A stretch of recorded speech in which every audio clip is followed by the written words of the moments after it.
मैं स्मृति जुबिन ईरानी ईश्वर की शपथ लेती हूँ कि मैं विधि द्वारा स्थापित भारत के संविधान के प्रति सच्ची श्रद्धा और निष्ठा रखूंगी। प्रधानमंत्री नरेंद्र मोदी की कैबिनेट का सबसे चर्चित नाम है स्मृति ईरानी। छोटे पर्दे पर बहू के किरदार से देश के बड़े पद तक पहुंचने वाली स्मृति ने जिंदगी में संघर्ष के कई मुकाम देखे हैं।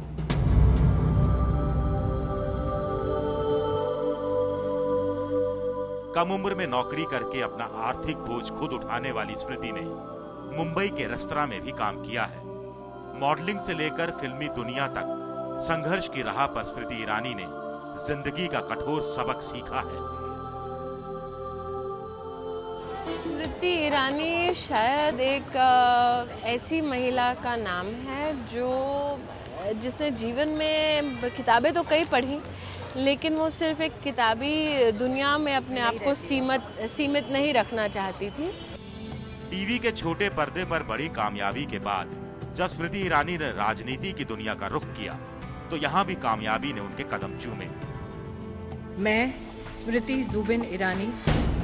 लेकिन केंद्रीय मंत्री का पद हासिल करने वाली स्मृति की इस चमकती कामयाबी की कहानी में अब विवादों का एक अध्याय भी जुड़ गया है। जो उपयुक्तता है, जो संबंध है इस मंत्री मंडल के इस पोस्ट की का और डिग्रीज का या शिक्षा का, वो मुद्दा उठाया।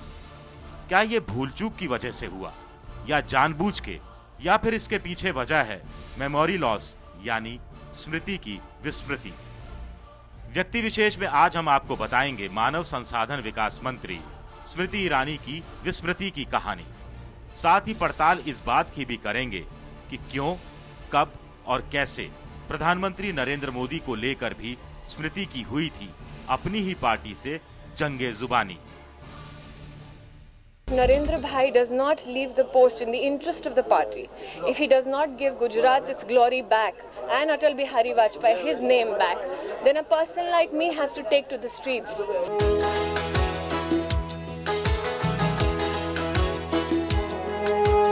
रिश्तों के भी रूप बदलते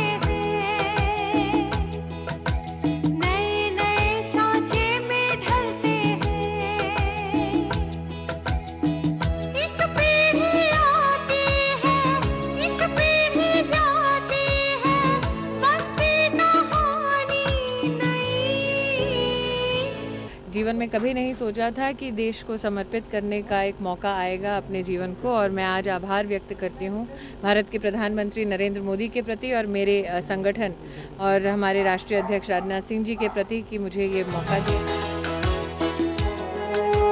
रिश्तों के भी रूप बदलते मानव संसाधन विकास मंत्री स्मृति ईरानी अपनी शैक्षणिक योग्यता को लेकर विवाद में हैं। स्मृति पर आरोप है कि उन्होंने अपने चुनावी हलफनामे में अपनी शिक्षा को लेकर झूठ बोला है। दरअसल इलेक्शन वाच नामक संस्था के मुताबिक जब 2004 में स्मृति ईरानी ने चुनाव लड़ा था तो उन्होंने अपनी डिग्री बीए बताई थी, जबकि इस बार उन्होंने चुनाव लड़ा तो उन्होंने अमेठी के अपने हलफनामे में 12वीं पास अपने को बताया। मैं स्मृति जुबिन ईरानी। स्मृति ईरानी ने 26 मई को मंत्री पद की शपथ ली थी, लेकिन इससे पहले कि वो अपने मंत्रालय में कामकाज संभालती, कांग्रेस पार्टी ने उनकी शैक्षणिक योग्यता को लेकर सवाल खड़े कर दिए। इसकी शुरुआत मंगलवार को नरेंद्र मोदी की समर्थक माने जाने वाली पत्रकार मधु किश्वर ने की थी, जिसकी केवल खुद की शिक्षा 12वीं की हो, और वो भी 12वीं ऐसी की है नहीं कि यूनिवर्सिटी में टॉप किए या बोर्ड के एग्ज़ाम में टॉप किए। 12वीं के बाद फैशन मॉडल के लिए जाती हैं, ब्यूटी कॉन्टेस्ट में जाती हैं, फिर उसके बाद आप टीवी सीरियल्स में चले जाती हैं। ये कोई क्वालिफिकेशंस नहीं बनती। विशेषकर शिक्षा क्षेत्र से जुड़े लोगों को तो बहुत भारी झटका लगा है। स्मृति ईरानी की शैक्षणिक योग्यता को लेकर कांग्रेस पार्टी ने मंगलवार को जो मुद्दा उठाया था उसमें पार्टी के अंदर ही मतभेद हो जाने के बाद से उसे नया ट्विस्ट दे दिया गया। पार्टी ने बाद में ये कहा कि इस मुद्दे की वजह स्मृति ईरानी की शैक्षणिक योग्यता को लेकर अलग अलग एफिडेविट में अलग अलग विवरण का होना है। दरअसल स्मृति ईरानी ने चुनाव आयोग में जो हलफनामे दिए थे उसको लेकर विरोधाभास है। 2004 में जब वो दिल्ली से कपिल सिब्बल के खिलाफ लोकसभा का चुनाव लड़ी थी, तब उनके हलफनामे के मुताबिक 1993 में 12वीं करने के बाद उन्होंने 1996 में दिल्ली यूनिवर्सिटी से बीए की डिग्री ली। लेकिन 2014 में अमेठी से चुनाव लड़ते वक्त दिए गए स्मृति के हलफनामे के मुताबिक 1993 में 12वीं करने के बाद उन्होंने 1994 में बीकॉम फर्स्ट ईयर पत्राचार से किया। इस हलफनामे में इस बात का ब्यौरा नहीं है कि उन्होंने ग्रेजुएशन की डिग्री ली है या नहीं। यानी स्मृति ने 2004 और 2014 में चुनाव के दौरान अपनी अलग अलग क्वालिफिकेशन बताई थी। 2004 में स्पष्ट लिखा है कि मंत्री महोदया बीए हैं 1996 से बीए। 2014 वाले हलफनामे में उतनी ही स्पष्टता से लिखा है बैचलर ऑफ कॉमर्स पार्ट 1 यानी पहला वर्ष किया है। अब दोनों हलफनामे सही नहीं हो सकते, या तो बीए वो नहीं है और 2004 में गलत शपथ ली गई है,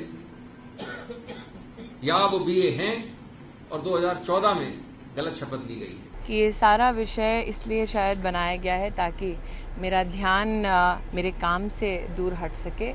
मैंने आज तक मेरे संगठन में जो भी असाइनमेंट पाया वो इसलिए पाया क्योंकि कहीं ना कहीं मेरे संगठन ने ये परखा है कि मुझ में इतनी क्षमता है कि मुझे जो काम दिया जाए वो काम मैं पूर्णतः करती हूँ। मैं आप सबसे हाथ जोड़कर निवेदन करती हूँ कि मुझे मेरे काम के आधार पर आंकें। स्मृति ईरानी की शैक्षणिक योग्यता और हलफनामे में गलत जानकारी को लेकर राजनीतिक घमासान मचा हुआ है, लेकिन इन सब के बीच ये सवाल अब भी कायम है कि आखिर स्मृति ईरानी के हलफनामे में अलग अलग जानकारी क्यों दी गई थी। इस बात की भी पड़ताल हम करेंगे, लेकिन उससे पहले देखिए पक्ष विपक्ष का ये काउंटर अटैक। हमने सिर्फ ये कहा है कि जो उपयुक्तता है, जो संबंध है इस मंत्री मंडल के इस पोस्ट की का और डिग्रीज का या शिक्षा का, वो मुद्दा उठाया। लोगों के बीच में जो काम करता हूं उससे देश समझता हूं, इसलिए वो कितनी पढ़ी है ये बात नहीं है, उसकी पढ़ाई के ऊपर ये प्रश्न उठाना चाहिए।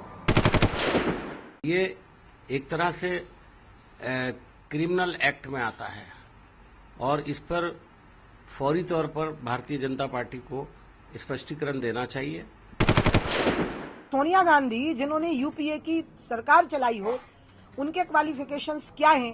पहले कांग्रेस के लोग उनका सर्टिफिकेट दिखाएं कि वो कितनी पढ़ी, कहाँ पढ़ी, किस प्रकार से पढ़ी। She has given one information in 2004, another information in 2014, so she should clarify. Smriti Irani के इस विवाद को लेकर के राजनीतिक आरोप और प्रत्यारोप अपनी जगह है। खुद स्मृति ईरानी ने भी इस मामले को लेकर अपना पक्ष रखा है, लेकिन उस सवाल का जवाब अभी तक नहीं मिला है जो सवाल स्मृति ईरानी के हलफनामे में उनकी शैक्षणिक योग्यता को लेकर दो अलग अलग जानकारी दी जाने को लेकर के खड़ा हुआ है। स्मृति ईरानी के हलफनामों में अलग अलग जानकारियां क्या जानबूझकर दी गई थी, या इसके पीछे भूल चूक एक वजह थी, या फिर ये सब मेमोरी लॉस यानी विस्मृति की वजह से हुआ। स्मृति ईरानी की एक और विस्मृति हम आपको बताएंगे, लेकिन एक ब्रेक के बाद। Narendra Bhai does not leave the post in the interest of the party.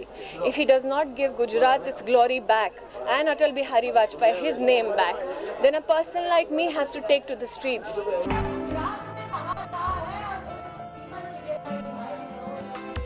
साल 2003 में स्मृति ईरानी ने राजनीति की दुनिया में अपना पहला कदम रखा था और 11 साल बाद 2014 में वो केंद्र सरकार में मानव संसाधन विकास मंत्रालय की अहम जिम्मेदारी संभाल रही हैं। आज स्मृति ईरानी की पहचान बीजेपी की कद्दावर नेता के तौर पर होती है, लेकिन 11 साल पहले तक तुलसी की पहचान अलग थी। नमस्कार, मैं हूँ स्मृति ईरानी। जी हाँ, आपकी तुलसी, और मैं एक बार फिर आई हूँ आपके आंगन में।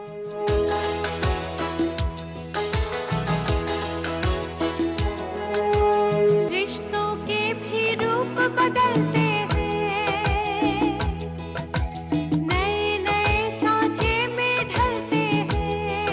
करीब 9 साल तक घर घर में आदर्श बहू के रूप में लोगों के दिलों पर राज करने वाली स्मृति ईरानी ने 2003 में बीजेपी ज्वाइन कर ली थी। खुद स्मृति ईरानी का कहना है कि उनके परिवार का नाता बीजेपी के पूर्व रूप यानी जनसंघ से रहा है। मुझे अपॉर्चुनिटी दी गई है कि मैं जिन जिन क्षेत्रों में मुद्दे उठाना चाहूँ, जिन जिन क्षेत्रों में काम करना चाहूँ, उन क्षेत्रों में मुझे पार्टी सीनियर्स का सहयोग मिलेगा, पार्टी वर्कर्स का सहयोग मिलेगा। तो प्रचार तक ही मेरा काम सीमित नहीं है। मैंने कहा कि मुझे ग्रास रूट लेवल से काम करने की शुरुआत करनी है और देखते हैं कि ये सफ़र कितना लंबा जाएगा। बीजेपी की स्टार प्रचारक स्मृति ने 2004 में दिल्ली की चांदनी चौक सीट से कांग्रेस के नेता कपिल सिब्बल के खिलाफ लोकसभा का चुनाव लड़ा था, लेकिन हार गई। मुझ पर वक्त जाया क्यों कर रहे हैं और लोगों पर ध्यान ज्यादा क्यों नहीं दे रहे हैं, मेरे समझ में नहीं आ रहा। लेकिन वो उनकी स्ट्रैटेजी है, उनका व्यक्तिगत तरीका है इलेक्शन से डील करने का या मुझसे डील करने का शायद। 10 साल बाद 2014 के चुनाव में वो एक बार फिर अमेठी से राहुल गांधी के खिलाफ मैदान में उतरी, लेकिन फिर हार गई। बावजूद इसके वो केंद्र सरकार में मंत्री बनी, लेकिन अब मंत्री पद पर उनकी नियुक्ति को लेकर विरोधी सवाल उठा रहे हैं। आज के अखबार में यहाँ आने के पहले मैंने पढ़ा कि उनको ये बताया गया है कि इसके अलावा जो संघ परिवार के लक्ष्य हैं उसको पूरा करने की भी जिम्मेवारी उनको दी गई है। अरे उनकी डिग्री हो या नहीं, हमें ये देखना है कि जो नुकसान प्रोफेसर मुरली मनोहर जोशी पहुंचा रहा था उसी मंत्रालय में, कि वो इसको आगे न ले जाए। तो मुझको तो इस पर फिक्र है कि वो करेंगी क्या और किसके निर्देश अनुसार करेंगी। अब नागपुर जाकर शास्त्री भवन में बैठ जाए तो हाय हाय, देश का क्या हालत होगा। दरअसल मानव संसाधन विकास मंत्री स्मृति ईरानी के बहाने कांग्रेस पार्टी प्रधानमंत्री नरेंद्र मोदी पर निशाना साधने की कोशिश में है, लेकिन एक वक्त ऐसा भी था जब खुद स्मृति ईरानी के ही निशाने पर आ गए थे Narendra Modi. If Narendra Bhai does not leave the post in the interest of the party, if he does not give Gujarat its glory back and Atal Bihari Vajpayee his name back, then a person like me has to take to the streets. Narendra Bhai gives up his post as Chief Minister of Gujarat. Yes, it would finally prove that BJP is a party with a difference. If he does not, then on the 25th of December, which is Atalji's birthday, I would like to go on to a fast till he gives up his post, a fast unto death. साल 2004 में गुजरात दंगों को लेकर मुख्यमंत्री नरेंद्र मोदी के इस्तीफे की मांग करने वाली स्मृति ईरानी ने शाम होते होते अपना ये बयान वापस भी ले लिया था और आज 10 साल बाद वो प्रधानमंत्री नरेंद्र मोदी की टीम की सबसे अहम सदस्य हैं। जीवन में कभी नहीं सोचा था कि देश को समर्पित करने का एक मौका आएगा अपने जीवन को, और मैं आज आभार व्यक्त करती हूँ भारत के प्रधानमंत्री नरेंद्र मोदी के प्रति और मेरे संगठन और हमारे राष्ट्रीय अध्यक्ष राजनाथ सिंह जी के प्रति कि मुझे ये मौका दिया। स्मृति ईरानी ने पार्टी संगठन में तेजी से तरक्की की सीढ़ियां चढ़ी हैं। 2010 में वो बीजेपी महिला मोर्चा की अध्यक्ष बनी और 2013 में उन्हें बीजेपी का उपाध्यक्ष भी बनाया गया।